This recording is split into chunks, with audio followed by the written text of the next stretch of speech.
کبھی غور کیا ہے کہ آج کل ہر کوئی نا تھکا ہوا، پریشان، ڈپریسڈ نظر آئے گا؟ اس کی وجہ کیا ہے؟ اس کے بیک پہ کیا محرکات ہیں؟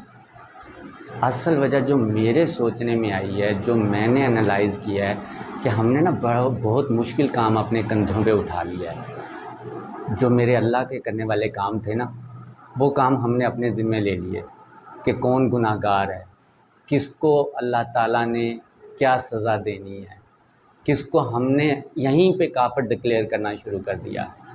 تو وہ کام جو اللہ تعالیٰ نے کرنے تھے، اور اللہ تعالیٰ بہت بڑی ذات ہے، جب بڑی ذات کے کام اپنے کندھوں پہ لیں گے تو مشکل تو ہوگا، تنگ تو ہوں گے، پریشان کو تو ہوں گے، کیونکہ ہم کر تو سکتے نہیں یہ کام، لیکن ذمے اپنے لے لیے ہم نے۔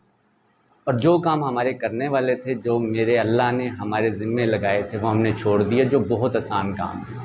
ہم نے صرف اپنی زندگیوں کو سدھارنا تھا، اپنے بھائیوں کو جو بھٹکے ہوئے ہیں ان کو بھی پہلے اپنی زندگیوں پہ امپلیمنٹ کرنا تھا، پھر اگر اپنی زندگیوں پہ امپلیمنٹ کر چکے ہوتے، پھر ہم نے اپنے بھائیوں کو اس راہ پہ لے کے آنا تھا، اور اپنی آخرت کی فکر کرنی تھی، جو کہ بہت آسان کام تھا۔